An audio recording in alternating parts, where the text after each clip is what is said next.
La conférence culturelle de l'UNESCO, un carrefour des ministres des cultures de tous les pays membres de l'UNESCO pour traiter des questions culturelles et éducationnelles, à en croire son Excellence Katungu Furaha, qui vient d'être nommée vice-présidente de cette conférence. J'ai été désignée comme coprésidente de la conférence mondiale de l'UNESCO pour la culture et l'art dans l'éducation. J'ai été désignée en tant que personne, mais c'est la République démocratique du Congo qui a été désignée pour une grande conférence. C'est quoi cette conférence?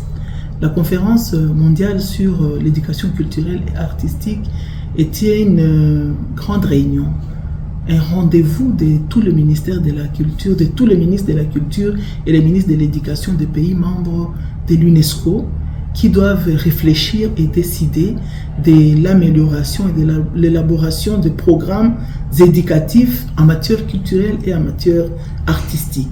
La participation de la RDC, après un beau bout de temps d'absence sur la scène internationale, est saluée par Madame la ministre de la Culture, Art et Patrimoine en RDC, qui s'est dit que cela marque le début d'une diplomatie culturelle agissante et réussie.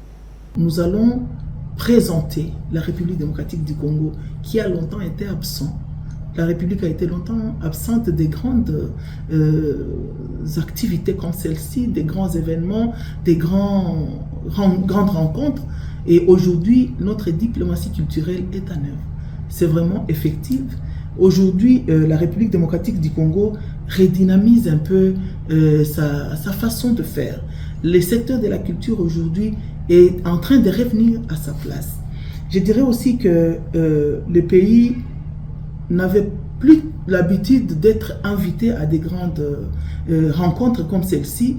Lorsqu'elle est invitée, donc, elle se remet à sa place, à la place des autres pays, mais ce n'est pas pour rien. La République démocratique du Congo va pouvoir valoriser sa culture et la promouvoir au devant des instances culturelles internationales importantes et par là même devant le monde entier. Nous avons estimé qu'il était très important que nous commencions d'abord par 3 aspects. Le premier aspect, c'est l'aspect des droits d'auteur et les droits voisins. Pourquoi nous avons pensé toucher cette question? C'est pour revenir sur la question sociale, sur le social des artistes congolais. Les artistes congolais, comme tous les artistes du monde, devraient vivre de leur travail. La deuxième question, c'est par rapport à la protection, à la préservation et à la conservation, à la promotion des sites historiques et des sites naturels, culturels, qui constituent déjà notre identité et qui doivent être reconnus de toutes les générations.